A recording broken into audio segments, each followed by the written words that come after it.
ایک نیک بادشاہ گزرا ہے، اس نے ایک مندر کو فتح کرنے کے لیے 16 دفعہ حملہ کیا اور 16 دفعہ ناکام ہوا۔ آپ غور کریں کتنی عجیب بات ہے کہ 16 دفعہ ایک بندہ جنگجوئی کرے اور شکست اٹھائے۔ لوگ مرتے ہوں گے، تکلیف ہوتی ہوگی، ذلت اٹھانی پڑتی ہوگی، مگر وہ اللہ کا بندہ لگا رہا کہ میں نے اس بندر کو فتح کرنا ہے۔ 16 دفعہ شکست کھانے کے بعد کسی نے سلطان محمود غزنوی سے کہا کہ آپ نے کوشش میں تو کوئی کمی نہیں کی، اب کسی اللہ والے سے دعا بھی کروا لو کہ اللہ تعالیٰ تمہیں کامیاب فرما دے۔ تو اس وقت کے ایک بزرگ تھے حضرت خواجہ ابوالحسن خرقانی رحمۃ اللہ علیہ، یہ سلسلہ نقشبندیہ کے بزرگ تھے، ان کی خدمت میں وہ حاضر ہوا۔ حضرت کی خانقاہ تھی اور اس دن وہاں جو مریدین تھے وہ صفائی کر رہے تھے، جھاڑو دے رہے تھے، مٹی اڑ رہی تھی، اور حضرت اندر کمرے میں بیٹھے ہوئے تھے اور ان کو سر کے اندر خارش محسوس ہوتی تھی۔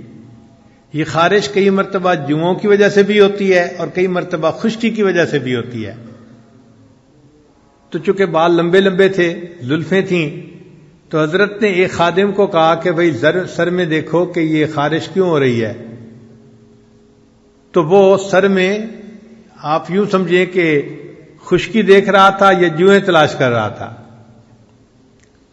ایسے وقت میں سلطان محمود غزنوی وہاں پہنچا۔ ایک آدمی نے دیکھا کہ وقت کا بادشاہ آیا ہے، تو وہ بھاگا بھاگا اندر گیا کہ میں حضرت کو جا کر بتاؤں۔ اور وہاں تو منظر ہی عجیب تھا کہ حضرت تو سر جھکا کے بیٹھے ہوئے تھے اور جو خادم تھا وہ ان کے بالوں میں خشکی یا جوئیں تلاش کر رہا تھا۔ تو اس نے اس خادم کو اشارہ کر کے بتایا کہ حضرت کو ملنے کے لیے بادشاہ سلامت آ رہے ہیں۔ اب اس خادم کو جب پتہ چلا کہ بادشاہ سلامت آ رہے ہیں تو اس نے حضرت کو جلدی میں کہا حضرت حضرت۔ تو حضرت اس کی طرف متوجہ ہوئے، بھئی کیا ہوا کیا ہوا؟ حضرت وہ بادشاہ سلامت آ رہے ہیں۔ حضرت نے فرمایا اوہو، میں سمجھا کوئی بڑی سی جوں تیرے ہاتھ آ گئی۔ وقت کا بادشاہ ملنے کے لیے آ رہا ہے اور ان حضرات کے دل میں دیکھیے کتنا اللہ کی محبت ہے اور دنیا کی حقارت ہے۔ وہ فرماتے ہیں کہ میں سمجھا کوئی بڑی سی جو تیرے ہاتھ آ گئی۔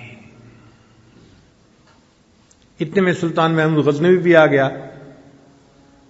حضرت نے اس کو سلام کیا، بٹھایا اپنے پاس، تھوڑی دیر گفتگو کی۔ اب اس گفتگو کے دوران سلطان محمود غزنوی نے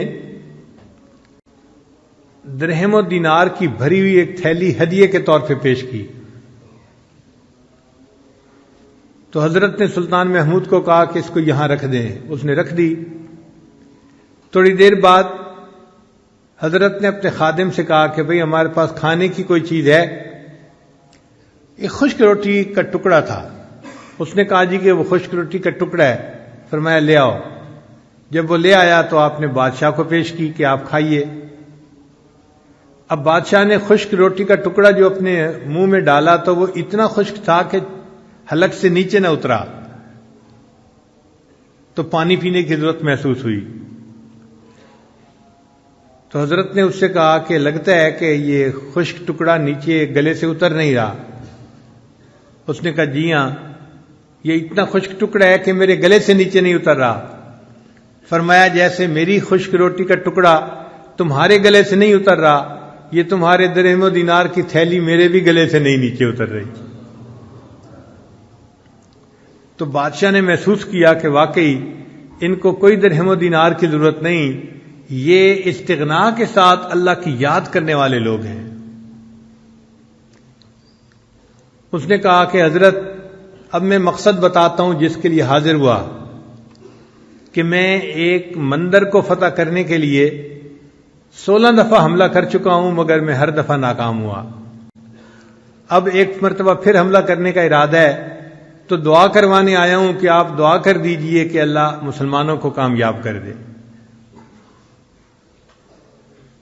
تو خواجہ ابوالحسن خرقانی رحمۃ اللہ علیہ نے ایک جبہ اپنا پڑا تھا پاس، وہ اٹھا کے دے دیا، فرمایا کہ بھئی یہ جبہ ساتھ لے جاؤ، اور جب تم مشکل وقت میں ہو تو یہ جبے کو سامنے رکھ کے 2 رکعت نفل اللہ کے سامنے پڑھو اور یہ دعا مانگو، یا اللہ اگر اس جبے والے کا کوئی مقام تیری نگاہوں میں ہے تو میرے اس معاملے میں میری مدد فرما دیجیے۔ تم دعا کرو گے اللہ قبول فرما لیں گے۔ تو سلطان محمود غزنوی بڑا خوش ہو گیا، واپس آیا۔ اب اس نے 17ویں دفعہ حملہ کیا۔ یہ مندر ایسا تھا کہ جب اس پر حملہ کیا جاتا تھا تو ہندوؤں کی مدد کے لیے اور بھی بہت سے لوگ آ جاتے تھے، مسلمان تھوڑے ہوتے تھے، مخالف زیادہ ہوتے تھے، تو مسلمان فتح نہیں حاصل کر پاتے تھے۔ اب جب 17ویں دفعہ لڑائی ہوئی تو معاملہ پھر اسی طرح کے مسلمانوں کے قدم پیچھے ہٹنے لگے، کمزوری دکھانے لگے۔ جب سلطان محمود نے دیکھا تو اس نے 2 رکعت نفل پڑھ کے اور وہ جبہ اپنی گود میں رکھ کے دعا مانگی کہ یا اللہ اگر اس جبے والے کا تیرے ہاں کوئی مرتبہ ہے تو تو اس کی برکت سے اے اللہ مجھے فتح عطا فرما دے۔ ایسا پانسا پلٹا کہ تھوڑی دیر میں اللہ نے مسلمانوں کو فتح عطا فرما دی۔ تو سلطان محمود غزنوی سومنات کے قلعے کا فاتح بن گیا۔ اب مندر کے اندر بہت ساری مورتیاں تھیں، تو سلطان محمود غزنوی نے حکم دیا کہ سب بتوں کو توڑ دیا جائے۔ تو اس وقت ہندوؤں نے نمائندہ بھیجا کہ یہ جو ہمارا خاص 2 بت ہیں آپ ان کو نہ توڑیں، اور اس کے بدلے ہم آپ کو سونا دے دیتے ہیں، جتنا وزن اس کا ہے اتنے وزن سونا ہم آپ کو دے دیتے ہیں۔ تو سلطان محمود غزنوی نے کہا کہ اگر میں سونے کے عوض یہ بت دے دوں گا تو ساری دنیا مجھے بت فروش کہا کرے گی۔ میں بت فروش نہیں ہوں، میں تو بت شکن ہوں، ان کو توڑنے والا ہوں، میں تو توڑ کے رہوں گا۔ اور اللہ کی شان کہ جب سلطان محمود نے اس بت کو توڑا تو وہ اندر سے خالی تھا اور اس کے اندر بڑے قیمتی ہیرے جواہرات تھے، اور ان کی قیمت سونے کی قیمت سے بھی زیادہ تھی۔ تو سلطان محمود بت شکن کہلایا کہ اس نے بتوں کو بھی توڑا اور اللہ نے اس کے بدلے اس کو دنیا کا مال بھی عطا فرمایا۔ خیر سلطان محمود بڑا خوش تھا، اس نے سوچا کہ میں جاتا ہوں اور حضرت خواجہ عبد الخالق غیدوانی رحمۃ اللہ علیہ کا شکریہ ادا کرتا ہوں۔ من لم یشکر الناس لم یشکر اللہ، جو انسانوں کا شکر ادا نہیں کرتا وہ اللہ کا بھی شکر ادا نہیں کرتا۔ چنانچہ سلطان محمود غزنوی خواجہ ابوالحسن خرقانی رحمۃ اللہ کے پاس حاضر ہوا، بڑا خوش تھا۔ حضرت نے پوچھا کہ سلطان محمود کیا معاملہ ہے؟ حضرت آپ نے وہ جبہ دیا تھا تو میں نے دعا مانگی تو اللہ نے مجھے سومنات کا فاتح بنا دیا۔ تو خواجہ ابوالحسن خرقانی رحمۃ اللہ نے فرمایا کہ سلطان محمود تم نے بڑی تھوڑی قیمت لگائی، اگر اس وقت تم یہ دعا مانگتے اے اللہ مجھے پورے جہان کا فاتح بنا دے، اللہ تعالیٰ تجھے پوری دنیا کا فاتح بنا دیتے۔ تو اللہ والوں کا اللہ کے ہاں ایسا مقام ہوتا ہے کہ اگر ان کی برکت سے دعا مانگی جائے تو قبول ہوتی ہے۔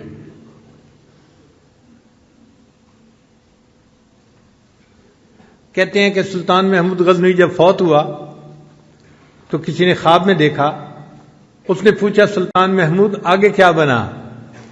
کہنے لگا کہ اللہ نے میری مغفرت فرما دی۔ اس نے کہا سلطان محمود کون سا عمل تھا جو اللہ کو پسند آیا؟ تو سلطان محمود کہنے لگا کہ ایک دفعہ میں ایک اللہ والے کی خانقاہ پہ گیا تھا، لوگ صفائی کر رہے تھے اور مٹی اڑ رہی تھی، تو میں نے اس مٹی سے کراہت کرنے کی بجائے اس مٹی کو اپنے چہرے پہ مل لیا تھا برکت کے لیے کہ یہ اللہ والوں کے قدموں کی مٹی ہے، میں اس کو اپنے چہرے پہ مل لیتا ہوں۔ اللہ کو میرا یہ عمل پسند آیا، فرمایا کہ تم نے میرے ایک ولی کی جگہ کی مٹی کو چہرے پہ ملا تھا، اب اس چہرے کو جہنم کی آگ نہیں جلا سکتی، میں تجھے بلا حساب جنت عطا فرماتا ہوں۔ تو جو اللہ کی محبت اپنے دل میں پیدا کرتا ہے اور اللہ کے عاشقوں میں شامل ہو جاتا ہے، پھر اللہ تعالیٰ اس کو یوں دلوں کی بادشاہی عطا فرما دیتے ہیں۔